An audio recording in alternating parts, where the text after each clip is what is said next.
What's going on, ladies and gentlemen? The time we've all been waiting for is finally half here. So if you guys have been around within like a 2-year span of my channel from like 2017 until now, you would have heard me talking about build videos when referring to Code Vein a lot. And so yeah, we're kind of here. So really what took this some time is because I was wondering how to organize the videos and how I'm going to showcase them off, and I just was like having some trouble. And the reason for that was because each build that I kept thinking about and making was so different than the others.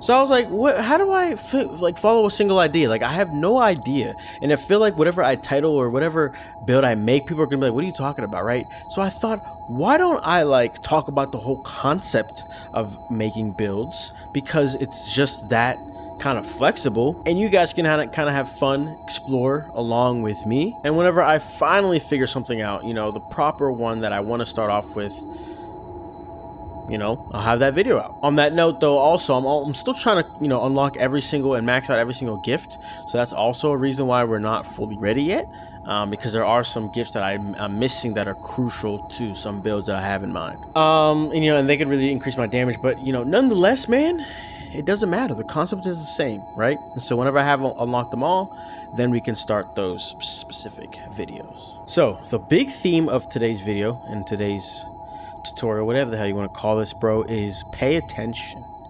And the second theme is buffs stack, my boys. So don't ever forget that. That should be like the top of your importance list. That, I don't know, bro. It should just be like literally pray that tonight, right?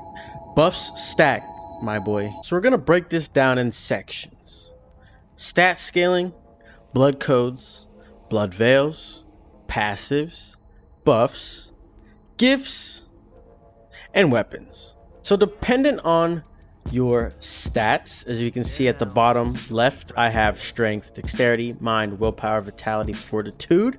So the stat rank is essentially what dictates how your weapons, skills, everything you're kind of wearing scales. Strength affects physical attack and HP. Dexterity affects physical attack and drain rating. Mind affects stamina, drain speed, and light gifts. Willpower affects elemental resistance and dark gifts. Vitality affects HP and physical damage reduction. Fortitude affects stamina and elemental resistance. So just to break it down, we have S+, S, A+, A, B+, B, wait, C+, C, D+, D, and I think there's an E+ and E. Again, what I mean is the higher your stat rank, the more your weapons are scaled, and the scale rating is reflected on that specific piece of gear. So the question is, how do I affect my stats, my stat ranks? And the answer is blood codes, my boy. Pretty self-explanatory here. You know, you'll want to pay attention to the descriptions of these blood codes because they provide information of their strengths and weaknesses. So as we can see with Ishtar, the one I'm using right now, features gifts that aid in attacking / defending, includes gifts involving self-sacrifice. Look at something like Atlas, allows for the use of heavy armor, great for enduring close quarters combat. Something like Harmonia features excellent dark gifts, is weak to being staggered, but it has high E-core stock.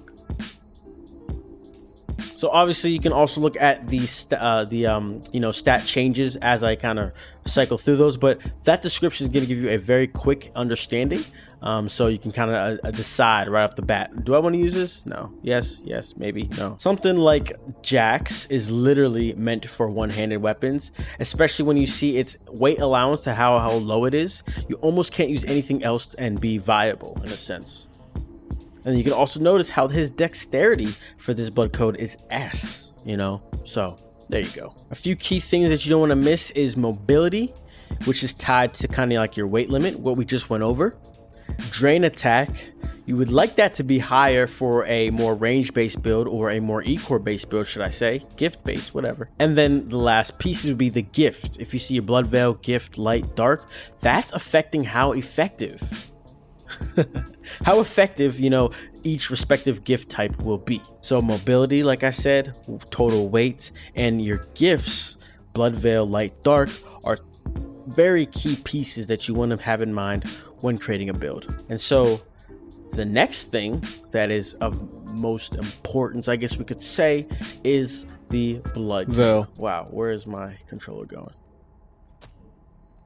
The same way blood codes dictate your stat scaling, the blood veils are kind of like another layer for just that. But unlike the blood code, all this is doing is complementing your current rank. Some blood veils give like dexterity, whereas some might give strength. So, I mean, as you can tell, you know, based off of that, that's gonna again dictate what kind of build you're making. You want to do with a melee strength based or a melee dexterity based. The mobility also complements your weapon choice, and one veil can make you slow when using a halberd. Others can make you fast or normal when using like a two-handed. If you look at this white vestment and look at the description, again, with blood veils, the description is key, and again, the middle paragraph is where we're worried about. While it impedes movement somewhat and offers little defense, it greatly increases the effectiveness of support gifts. So this veil specifically is doing two different things. Well, three. It's slowing you down, giving you little defense, but makes your support gifts very strong. So if you look at the stats, you look at the mobility, at the bottom, depending on my weapon, I can be normal and I can be slow, and that's due to the weight tolerance that it's allowing. It allows 100, and for my two-handed weapon, I'm above it. You know, obviously 153, pretty heavy weapon. And another piece that is important, as we just read, your gift powers, light and dark. This is again important for the type of gifts you'll be bringing in your loadout, or should I say, the type of gifts that will be benefiting from your veil choice when you build your loadout. The white vestment, they said, gives us helps support gifts. We can see light gifts are more so tailored for support. The one I'm wearing right now is also meant for support gifts, so that's why you can see my gift light power is leet. I can't believe it like that. But if we look at something like the Black Blood Tracer, that one has a very high gift dark type attack power. I'm a big fan of this one. For dark gift-based builds, whew, this one's key. So moving along, on our list we had passives.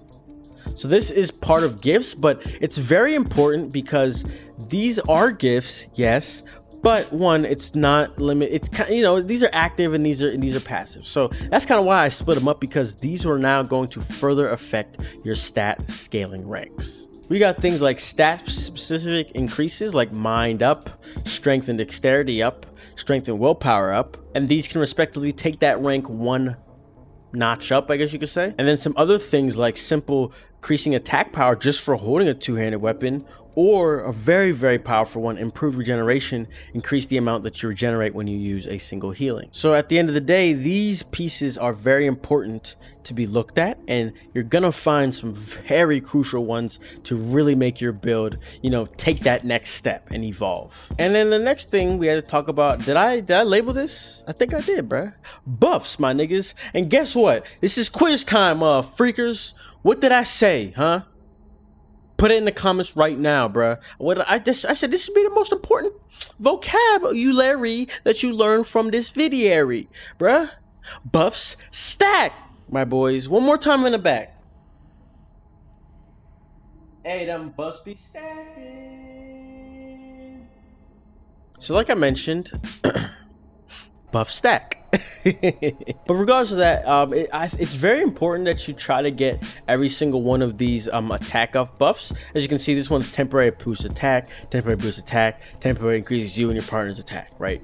But I'm saying that because depending on the blood code you choose, you can see the required stats. So depending on the blood code you choose, you might not be able to use one of them. So if you have all three, for the most part, that covers your ass. You know, I think you can get just about all of them. There might be one or two that still don't let you, but at the same time, with these three options, oh yeah, and the somatic zeal, strength and dexterity, now you should be all right. Now this is strength, so not exactly attack up, but you know, it helps. And then apart from that, it's really up to you what other buffs you want to carry. I just really recommend carrying some type of buff, right?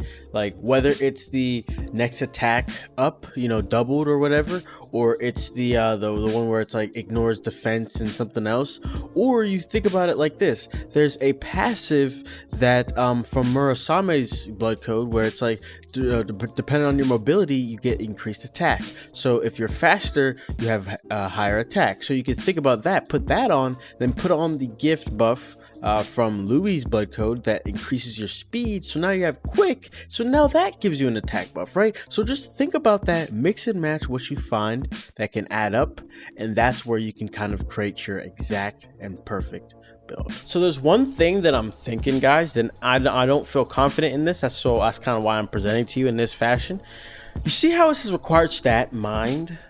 I'm wondering if that's an indicative of what that attack it's boosting, right? This one says strength to dexterity. What if this one is like increasing your mind, increasing your strength, or something like that, or that it'll increase you more if your mind is higher and if your strength is higher and if the dexterity is higher. Let's try that out. Now I do have a mind build going on, so we can see my mind is S rank. So what I'm gonna do is let's look at our damage. 901. If I go ahead and do down, 1564. Write that shit down, boy. Bro, I don't know what happened. I did the test with the mind buff and my mind just went to blank. So I completely forgot what I was testing, and I just, dude, it's been like 2 hours. I was middle editing and I just realized it. So all right, bet. So 1564. So I use this. What's it about to be? 992. Remember, I'm at mind S. So yes, dependent on what this what the requirement is for this the buff, it scales more. So it's mine B plus, I have S, it's gonna scale, it's gonna give me a higher of attack power than this one will, which is scaling with B. What's my B at? B plus. Did you see that? 1564 992. What is that? 572 damage less, you know. Or should I say 572 damage increase with the right attack buff, you know? So if I really wanted to, if I didn't want to be so greedy, I could take this one off, right? And then just put on that one. Ooh, wait, let's test out increasing my strength and dexterity, because Hanimikuro, wait, no, whoops, my bad. And during Crimson scales with the strength B and dexterity B. So if that's gonna raise my strength and dexterity, I'm thinking it should be potentially better than the down. But let's see. 930. What was it? 992. That shit trash. Yeah, it was 992. 930. That's trash. Well, that's why you go like this. And I have mobility on, so if I go like this, cracked.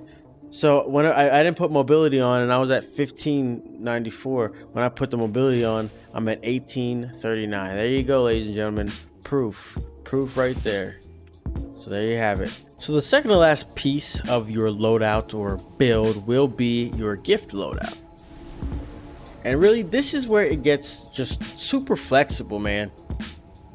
I think the first thing's important to sort of point out is the difference between light and dark gifts. So if your blood code or blood veil indicated that it increases dark or offensive type gifts, it's essentially describing dark types. And on the contrary, if it says that it is describing support or defensive type gifts, it's essentially referring to light gifts. Wait, what, did I say that right? Support or defensive. Yeah, I said that. And so, you know, with that in mind, you're really free to pick whatever. And there are some anomalies, like some gifts that seem like they should be light types or dark type, but they're the opposite. Something like Cloak of Winter is randomly a light type gift. But so actually, yeah. So the build I was using before, Mind, I throw this bitch on, and I'm doing big dick damage. So that's what I was calling it throughout my playthrough, bro. So like, it's random, but it works out in a sense. So in regards to the physical attacks, you know, I'm not positive. As you can see, it doesn't show any required stats, so I'm pretty sure it's just scaling based on your attack power. But if you notice, descriptions again are key in this game.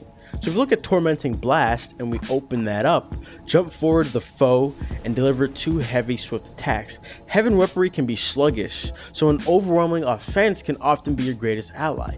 This one, depending on your weapon's weight, this one's going to do more damage essentially. And I guess that ties into the last piece of a build, which is your weapon. So as you can see right here, this willpower based build, willpower and mind kind of based build, cannot even use the Argent Wolfblade. So say you wanted to do an Argent Wolfblade type build, you're gonna have to start and kind of adjust. And so this kind of ties into how I want to begin talking about the weapons. While I did present this as the last thing that I'm explaining, this could really be the first, you know, and that's dependent on what kind of build you're trying to make.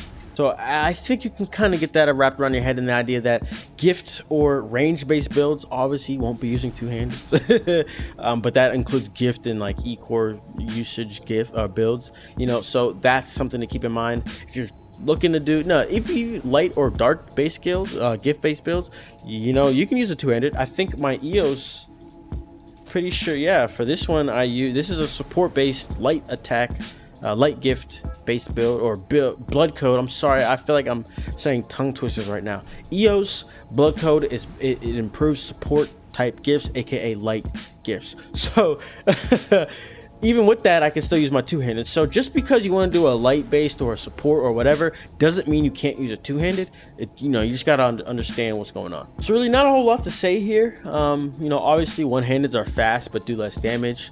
Obviously the two-handeds are literally all about big dick damage. Bayonets are very, very crucial to which one you pick. They all have not this like super distinct, like some of them share, but each of them are different. And then they have different gun capabilities, aspects, so you do want to try them out, figure out which one you like the best. Burning Disaster, Liberator, and Brodia, both Mia's, the Cannoners, and Eva's weapons, those are probably the three you're gonna want to kind of maneuver between. But the Riot Breaker, you know, honestly they're all pretty decent, so just try them out. So if I had to sum it up, you know, essentially I would say think about what you want to make. That should really just be the starting point. You know, there's a lot of options, so the best way to think of one is to kind of explore the options of gifts that we have.